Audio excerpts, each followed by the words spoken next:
Mais notre politique à nous n'est pas de la politique politicienne. Notre politique, c'est de lutter contre toutes les causes d'injustice qu'il puisse y avoir, et malheureusement il y en a beaucoup. Et aussi, notre politique, c'est de redonner la dignité à la personne.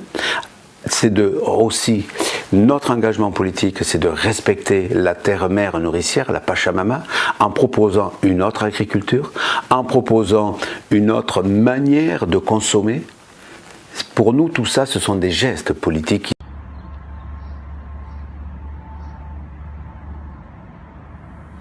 L'image d'Emmanuel Escarpot, par rapport justement à cette force d'autonomie financière, c'est qu'on est comme un vélo.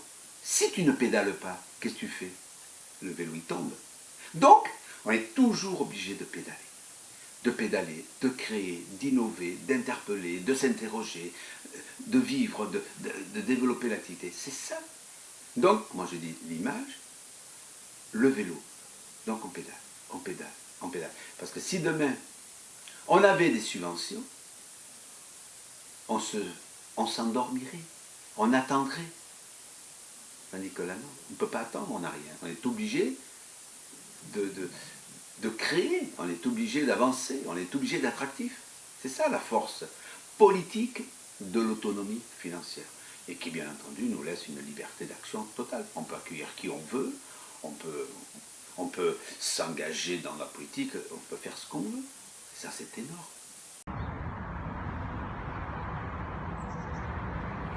Quand j'entends qu'on a de moins en moins d'oiseaux, parce qu'il y a une agriculture de pesticides, parce que de ce fait les oiseaux ne trouvent plus leur nourriture.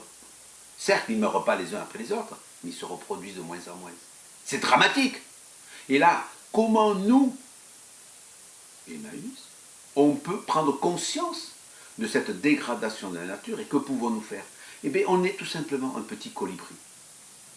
Le colibri, il fait des toutes petites choses.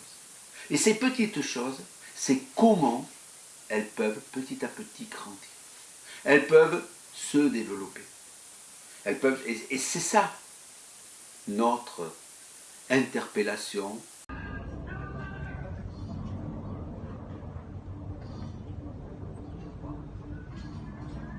Si aujourd'hui on fait une conférence et débat sur la feuille de coca, c'est parce qu'on a un partenariat avec une communauté bolivienne qui est Cota Cotabara. Et à Cota Cotabara, ce partenariat que l'on a est là comme objectif, bien entendu, de soutenir des projets de Cota Cotabara, mais aussi de valoriser l'agroécologie, de valoriser la conscience politique que nous interpellent les Boliviens.